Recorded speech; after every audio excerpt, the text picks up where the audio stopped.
Yanto sa GMA Regional TV, ang balay nga gipuy-an sa batanong namatay tungod sa gingong hazing.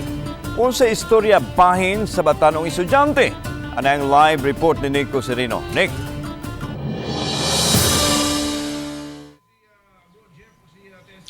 Yeslan, wa kunoy nabantayan kadudahan gikan sa maong batan-on matud pa sa nakaila kaniya gawas na itong naglain na gyud ang iyang pamati maong gipadala nila sa ospital. Panwa damha kasusunod adlaw namatay na kini.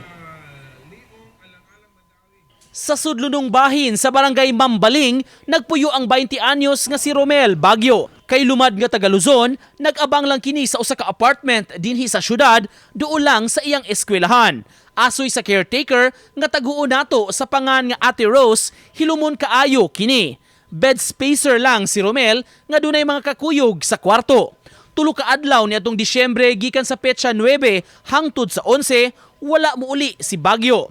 Bisan mga roommates, wa kuno masayod kung asa siya miadto. Wala jud kibaw sa dihang mga ka-roommate nga mauday na di ay. Kay di man siya musulti-sulti jud. No, di man jud na siya musulti kay hilumon man jud kay to siya. Maskin gani kaning tanan nga mga borders, wa gani kay kailan niya.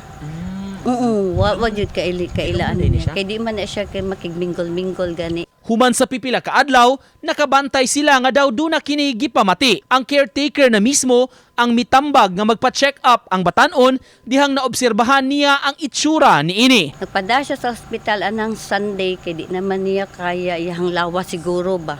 Oo. Nya mo to dito na nahibawan sa iyang ka-roommate.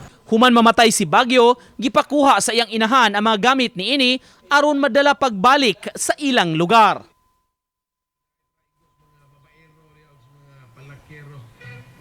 Yeslan, lakip kining mga nakaila kang Ronel Baguio nang hinaot nga matubag ang mga pangutana kung unsa gyud ang nahitabo kaniya aron sab nga matubag ang pangutana sa mga tawo kabahin ining mahatagan o sila og katin-awan sa nahitabong pagkamatay ni Inilan. Okay, daghang salamat, Nico Serino.